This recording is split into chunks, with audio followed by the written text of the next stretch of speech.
Olá a todos, sejam bem-vindos ao módulo de Design Responsivo. Meu nome é Bruno Campos Santos e este é mais um treinamento para vocês. Basicamente, o que seria Design Responsivo? Design Responsivo é um conceito antigo, um conceito que já existe há um certo tempo e era, de certa forma, muito limitado. Eu não digo que a capacidade do desenvolvedor era limitada, eu digo que os recursos que o desenvolvedor tinha naquela época eram limitados, né? Mas por que esses recursos eram limitados? Não porque a linguagem era deficiente, não porque a internet não pensava nesse recurso, nesse conceito.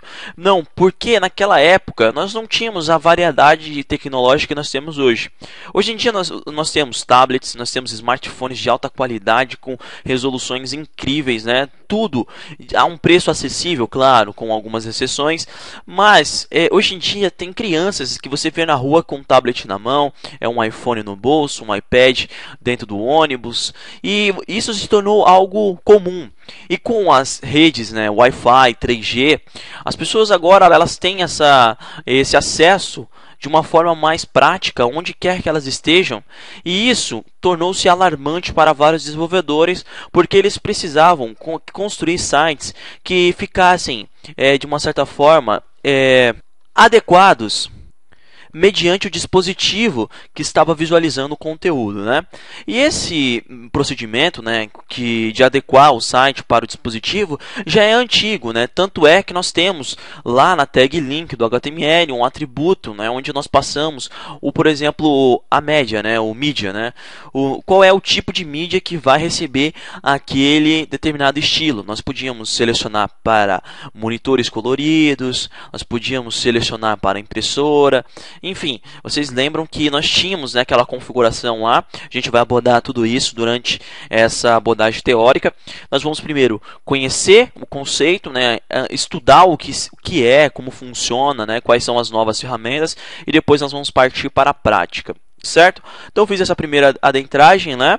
Para quem não me conhece, eu sou professor aí de outros cursos na comunidade, curso de Tables, WordPress, JavaScript, Web Capella, e agora estou iniciando aí o treinamento de Bootstrap Framework. E antes de tudo vamos abordar esse design responsivo, que também estará disponível. Este módulo de design responsivo estará disponível no curso de Tables e como a parte de introdução no curso de Bootstrap Framework que está sendo desenvolvido.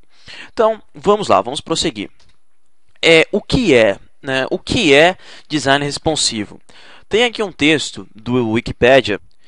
Ele é bem formal, mas atinge com uma coerência, né, o que é mesmo, e é isso que importa, né? Basicamente, o web design responsivo é uma abordagem de web design destinada a elaborar sites para fornecer uma ótima experiência de visualização, fácil leitura e navegação com o mínimo de redimensionamento e visionamento, para uma ampla gama de dispositivos, de monitores de computador a telefones celulares. Um website definido como responsivo adapta sua exibição para o ambiente de visualização, usando grades proporcionais e fluidas, imagens flexíveis e media queries CSS3, uma extensão da regra @media. Galera, como vocês podem ver, nós temos aqui então um texto bem robusto, com uma definição bem interessante. Só que o que acontece? Nós vamos destacar desse texto alguns pontos, nós vamos abordá-los individualmente. Então vamos prosseguir, né? Problemas, né? Como tudo na vida não é tão fácil assim, claro que não seria diferente com design responsivo. Claro que nós teríamos algumas dificuldades, algumas limitações e alguns problemas que possam aí interferir no fluxo da evolução. Quem seria esse camarada aí que desencadeia sempre essas discussões relacionadas à web? Quem é esse camarada que sempre prejudica o mundo de evoluir? Quem é esse camarada aí que sempre atrasa a internet? Nosso amigo Internet Explorer, né? Para se desenvolver um layout responsivo, hoje contamos com uma infinidade de recursos, desde frameworks, Bootstrap, Foundation e etc., até mesmo as linguagens em si. HTML5 e CSS3 são requisitos básicos para a utilização de algumas ferramentas que nos auxiliam no desenvolvimento responsivo, porém o grande dilema é: o que fazer com o Internet Explorer? A versão 6, a 7, a 8 enfim, o navegador em si. O que fazemos com o nosso amigo Internet Explorer, né? A ideia do mundo hoje em dia mudou, né? Antigamente as empresas priorizavam muito. Nós desenvolvemos sites cross-browser, nós desenvolvemos sites compatíveis com todos os navegadores, mas o mundo evoluiu e com a evolução do mundo, né, nós tivemos aí uma nova evolução desse critério. Hoje em dia nós temos empresas que estampam no seu site. Nós não desenvolvemos sites para versões do Internet Explorer abaixo da 8, a menos que você tenha um argumento muito bom para isso. Afinal de contas, né, quem é que tem o Internet Explorer 6 instalado na máquina, né? Se hoje em dia o próprio Windows atualiza ele para você. Então, se você habilitou lá atualizações automáticas, o Windows vai lá e atualiza o Internet Explorer e você não tem que sofrer com a versão 6. Poxa, ele não consegue converter a transparência de uma imagem em PNG. É realmente brutal o Internet Explorer 6. Né? Nós já vimos no curso de Tables muitas técnicas, né, para tentar familiarizar o Internet Explorer 6 com o CSS3. Só que muita coisa não vai funcionar. O hack ele funciona para alguns aspectos, na maioria visuais. Por quê? Você formula o hack com JavaScript, mas, poxa, não é essa a ideia. A ideia é você usufruir dos recursos da linguagem e diminuir cada vez mais a complexidade dos seus scripts, né? Afinal de contas, é tudo mais simples com essas novas linguagens. Mas existem pessoas que ainda priorizam. Então, você tem que decidir, né? O que você quer. Criar um site responsivo ou criar um site com cross-browser aí, que funcione até no Internet Explorer 6.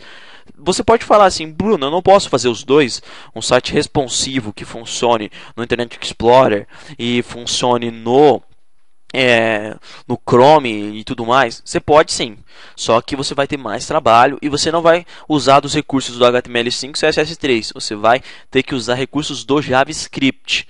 Isso quer dizer o seguinte, que você vai calcular a largura e altura da sua página. Não, acho que só a largura já basta. A largura da sua página e mediante a largura atual você vai reconfigurar os elementos. Vai ser trabalhoso, muito trabalhoso, mas se for realmente um objetivo você consegue alcançar. Certo? Prosseguir aqui com a nossa abordagem, né? E agora nós iremos passar aqui para uma outra etapa, né? Como funcionava antigamente?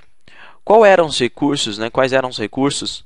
Como os desenvolvedores trabalhavam com esse aspecto, com esse conceito, com essa metodologia? Anos atrás, o recurso utilizado pelos desenvolvedores era o MediaType, que possibilitava a utilização de diferentes estilos mediante algumas configurações do dispositivo utilizado. Resumindo, através da detecção do dispositivo, o CSS ideal era selecionado e aplicado. Então era bem simples, né? Não tinha segredo. De acordo com a configuração do dispositivo, um CSS era selecionado e aplicado. Para quem não conheceu esses MediaTypes, né, nós temos a tag link do HTML, que importa o CSS, né, e nós já temos um atributo chamado media. E dentro daquele atributo media, nós passávamos um determinado type. Então, esse é o famoso MediaType. E lá nós passávamos valores como screen, color, all, print, enfim, eram vários tipos. E nós criávamos várias folhas de estilo e uma folha de estilo para cada tipo de mídia. Então, por exemplo, eu criava uma folha de estilo para screen, outra para impressão, print, né? E tinha outras, né, para televisão, né, para monitores com alta definição. Enfim, era bem limitado, você não tinha um controle, era bem limitado. Galera, vamos parar por aqui. Próxima aula nós iremos abordar na prática o que seriam esses MediaTypes e nós vamos fazer esse processo, né? Vamos tornar esse módulo bem intercalado. Então eu abordo a teoria, já mostro na prática e assim fica muito mais prático, você consegue fixar o conteúdo. Então, até a próxima aula onde nós iremos falar sobre MediaTypes.